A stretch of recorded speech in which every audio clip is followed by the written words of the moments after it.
కౌశికుని కథ.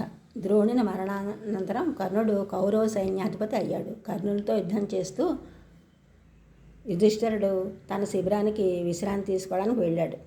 కొంతసేపటికి అర్జునుడు భీముని అధీనంలో పాండవ సైన్యాన్ని నుంచి యుధిష్ఠిరుని శిబిరానికి తీసుకుని వెళ్ళమని శ్రీకృష్ణుని అభ్యర్థించాడు.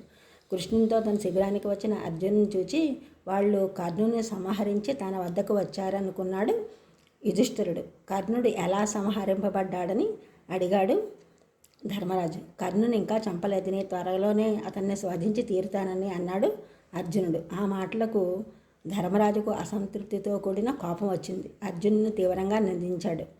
కర్ణుడు అంటే భయపడి పారిపోయి వచ్చావు. కర్ణునితో యుద్ధం చేయనని ముందరే చెప్తే నేను నా నిర్ణయాలు తీసుకుని ఉండేవాడిని కదా. కర్ణుని చంపుతానని ప్రగల్భాలు పలికవు, కానీ చంపలేదు. స్వయంగా విశ్వకర్మ నీ రథాన్ని రూపొందించాడు. హనుమంతుని చిహ్నంగల ధ్వజం ఆ రథంపై ఉంది. గాంధీవన్ నీ వద్ద ఉన్నది. సాక్షాత్తు శ్రీకృష్ణుడే నీ సారథి.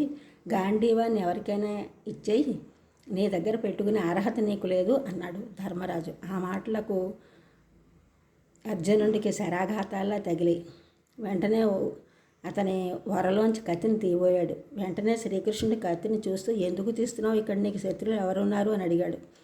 శ్రీకృష్ణుడు దానికి అర్జునుడు, నేను ధర్మం రాజుని చంపాలనుకుంటున్నాను. నా గాంధీవాన్ని ఎవరికైనా ఇచ్చేయమని ఎవరైనా అంటే వారిని చంపుతానని ప్రతిజ్ఞ చేశాను అనగా, శ్రీకృష్ణుడు అర్జునుని తొందరపడ పనికిరాదని, సత్యాన్ని పరిరక్షించడం చాలా ఉత్తమమైన విషయం. అయితే సత్పురుషులు సత్యమును అనుసరించే తీరు అంత తేలికగా అర్థం కాదు. అబద్ధం చెప్పినా పాపం రాని సందర్భాలు కొన్ని ఉన్నాయి. తన ప్రాణాలను రక్షించుకోవడానికి పుణ్యపురుషుల శ్రేయస్సుకై అబద్ధం ఆడవచ్చును.